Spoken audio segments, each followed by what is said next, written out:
Good morning friends, કેમ છો? જય શ્રી કૃષ્ણ, જય માતાજી. ચેતન ગઢિયા બ્લોગમાં તમારું સ્વાગત છે. તો ફ્રેન્ડ્સ, અત્યારે વાગી ગયા છે સવારના 8:30 અને આપણે ઘરે કાવ્યાબેન પણ જતા રહ્યા સ્કૂલે. એક્ઝામ ચાલે છે એની, એટલે એ પણ ગઈ અને એના પપ્પા પણ ટ્રેનમાં ગયા. અને અત્યારે સવારનો ટાઈમ છે તો આપણે ઘરે જે ઠાકોરજીની સેવા થાય છે, ચાલુ છે ટૂંકમાં, એટલે કે પપ્પા સેવા કરવા બેસી ગયા છે. તો ચાલો હું તમને ઠાકોરજીના દર્શન કરાવું. અત્યારે છે ને શૃંગાર થાય છે, મંગળા તો થઈ ગયા પણ અત્યારે શૃંગારની સેવા ચાલુ છે, તો તમને હું શૃંગારના દર્શન કરાવું. તો ચાલો આપણે બધા સાથે મળીને દર્શન કરીએ.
તો ફ્રેન્ડ્સ, કર્યા ને શૃંગાર દર્શન. બસ અમારા ઘરે આમ જ હોય, પપ્પા હોય ને ત્યારે પપ્પા સેવા કરે અને પપ્પા ક્યાંક પ્રોગ્રામમાં કેમ ગયા હોય ને ત્યારે હું સેવા કરું. તો આપણે બધા ઠાકોરજીના દર્શન કરી લીધા અને બસ હવે જો સાતમ આઠમ નજીકમાં જ છે. 2-4 દિવસની વાર રહી તો એની પણ તૈયારી બધાના ઘરમાં ચાલતી જશે. બધાના ઘરમાં નાસ્તા ને એવું બધું બનતું જશે. શેરીમાં નીકળીએ ને તો ત્યાં છે ને બધા એના ઘરમાંથી છે ને આમ ગાંઠિયાની તેલની આમ સુગંધ લઈ લઈને આપણે ધરાય છે, થાકી જાય આપણે, એવું થઈ ગયું છે અત્યારે. કારણ કે બધે કંઈકનું કંઈક બનાવતા જ હોય. કોઈ ચેવડો બનાવશે ને, કોઈ ગાંઠિયા બનાવશે ને, પૂરી બનાવશે ને, મોહનથાળ ને, મીઠાઈઓ ને, એ બધું તો ચાલુ જ હશે બધાના ઘરમાં બનાવવાનું. તો ભલે બધા તૈયારી કરે, આપણે તૈયારી કરવાની છે. એ પહેલાં મારે છે ને માર્કેટમાંથી બધી વસ્તુ લેવા જવાની છે, કે બધી વસ્તુ બનાવવું હોય આપણે તો કાંઈ એમને તો નહીં બને, આપણે બધી વસ્તુ લાવવી પડશે ને બજારમાંથી. તો ચાલો હું બધી વસ્તુ લઈ આવું અને પછી આપણે મળીએ. જો આટલી વસ્તુ લાવીશું, જો હું બતાવું શું શું છે. એક તો જો ચેવડો બનાવો છો એટલે મમરા લીધા છે, અને મેઇન વસ્તુ જો આ ડોલ લીધું છે, કારણ કે બાથરૂમમાં એક ડોલ ઘટતી હતી એટલે નવી ડોલ લાવી.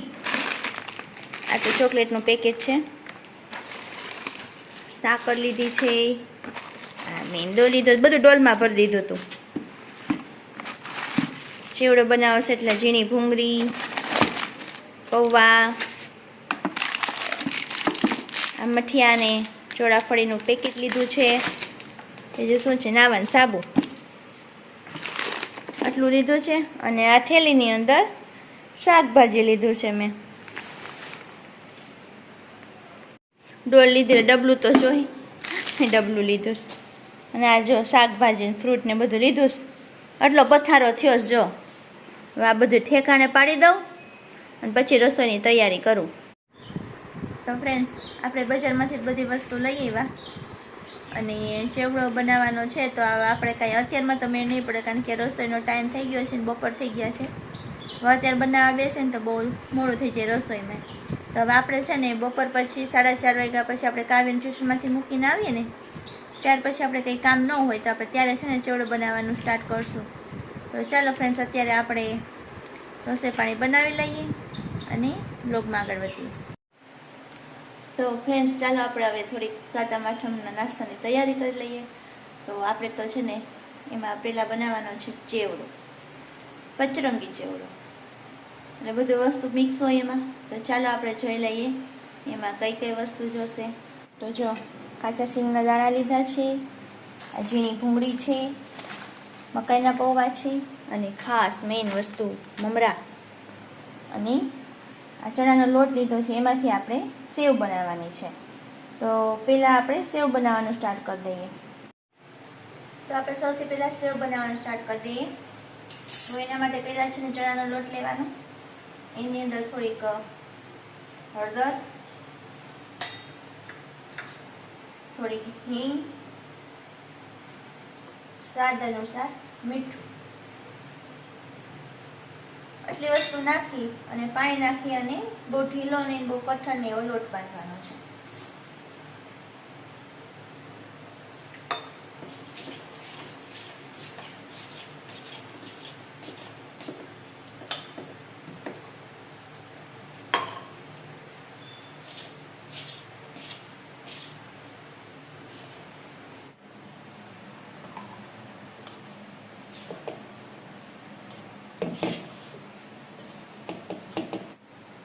તો જો આ રીતનો લોટ રેડી કરવાનો છે.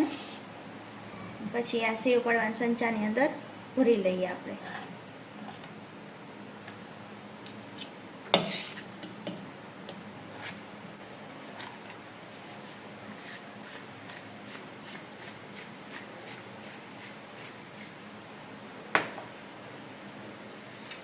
તેલ આવે ને એટલે આપણે સેવ પડવાનું સ્ટાર્ટ કરી દઈએ.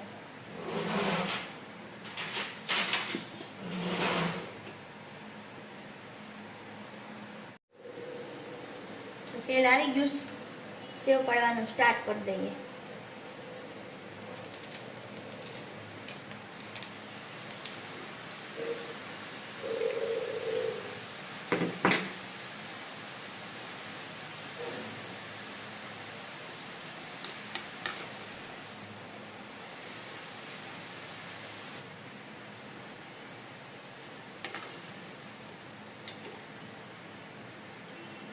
તો આપણી આ સેવ રેડી થઈ ગઈ છે. હવે બધી સેવ આવી રીતના પાડી લેશું. જો આપણે એકદમ ક્રિસ્પી સેવ રેડી થઈ ગઈ છે. હવે આગળ તૈયારી કરીએ. તો આપણી સેવ રેડી થઈ ગઈ છે. હવે આપણે પૌવા, ભૂંગળા અને દાણા છે ને કાચા, એ બધાને તળવાની તૈયારી કરી લઈએ. તો આપણે આ ઝીણી ભૂંગળી છે ને, તેલ આવી ગયું છે. તો ઝીણી ભૂંગળી તળી લઈએ બધી.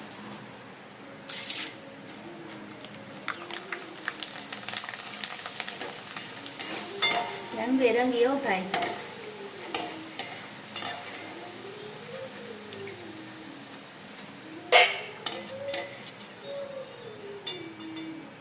આ ચેવડામાં બહુ મસ્ત લાગે, ઝીણી ભૂંગળી હોય ને એટલે.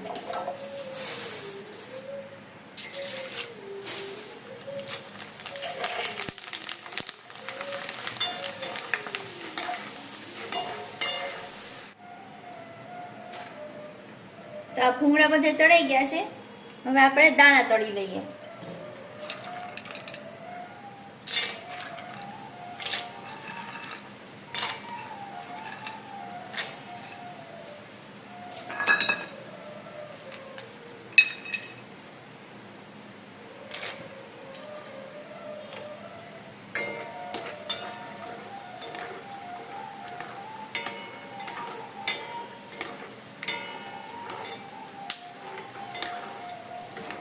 બેકગ્રાઉન્ડમાં તમને છે ને બંસરીનો અવાજ પણ સંભળાતો હશે, કારણ કે છે ને પપ્પા એની બંસરીની પ્રેક્ટિસ કરે છે. તમને એ પણ અવાજ સાથે સાથે આવતો જ હશે.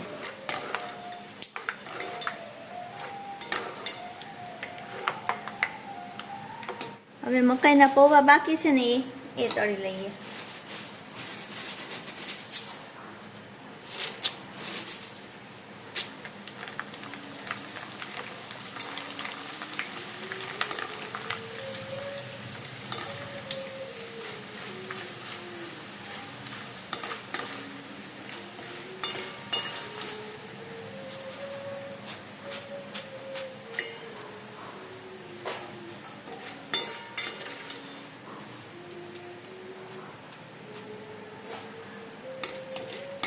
તો જો આ પૌવા પણ આપણા રેડી થઈ ગયા છે. હવે એને બીજું બધું આપણે મિક્સ કર્યું છે ને ભેગા મિક્સ કરી દઈએ. જો સેવ અને ભૂંગળી નાખી હતી ને એની અંદર આપણે પૌવા અને દાણા છે ને એ બધું મિક્સ કરી દઈએ. હવે આની અંદર આપણે ખાલી મમરા વઘારીને નાખવાના છે અને પછી બધા મસાલા કરી લેવાના. તો જો આપણે છે ને મમરા પણ વઘારી નાખ્યા છે. હવે આ ચેવડાનો આપણે મસાલો કરવાનો છે. તો મસાલા માટે તો જો આપણે એમાં સ્વાદ અનુસાર મીઠું, જેટલું તીખું ખાવું હોય એ પ્રમાણે ચટણી અને ખાંડનો ભૂકો.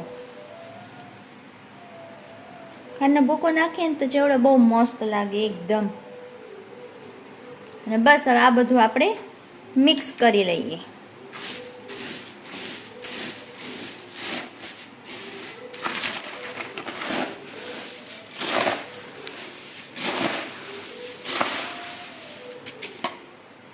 જો આપણો ચેવડો રેડી થઈ ગયો છે, એકદમ પચરંગી મસ્ત. એક ડબ્બો એક ચેવડો બનાવ્યો છે. દેખાવમાં જેટલો સરસ લાગે છે ને એટલો ખાવામાં પણ ટેસ્ટી બન્યો છે ભાઈ. આપણે ટેસ્ટ કરી લીધો. તો ફ્રેન્ડ્સ આપણે તો જો આપણે મસ્ત મજેદાર ચેવડો બનાવી લીધો છે અને તારે બેને ટેસ્ટ કરી લીધો, બરોબર ને? હવે ટેસ્ટ કરીને જોઈ વાંચવા માટે જો બુક લઈને બેસી ગઈ છે, બરોબર ને? હજી 2 પેપર બાકી છે જે કાલે છે, એટલે એને હજી વાંચવાનું બાકી છે, એટલે એ છે ને વાંચવાની તૈયારી કરે છે, બરોબર ને કાવ્ય? આ જો અમારે રવિ જીકેની બુક. હા ભાઈ, જો હવે જીકેની બુકમાં પ્રાણીઓનું ચિત્રો દોર્યા હોય એવું આવે છે. પ્રાણીઓ નથી તો માણસો છે. કોઈ હું તો કહું પ્રાણીઓ છે. તો બસ જો આવું બધું છે. તો ચાલો ફ્રેન્ડ્સ, આપણે આ વ્લોગ અહીંયા પૂરો કરી દઈએ. નેક્સ્ટ વ્લોગમાં પાછા મળશું. એ પહેલાં જે કોઈ નવા સબસ્ક્રાઈબર હોય એના ચેનલ સબસ્ક્રાઈબ ન કરે શું કરવાનું? સબસ્ક્રાઈબ કરજો, લાઈક કરજો, શેર કરજો અને કોમેન્ટ કરજો. તો મળશું નેક્સ્ટ વ્લોગમાં. ત્યાં સુધી બધાને જય શ્રી કૃષ્ણ, જય માતાજી.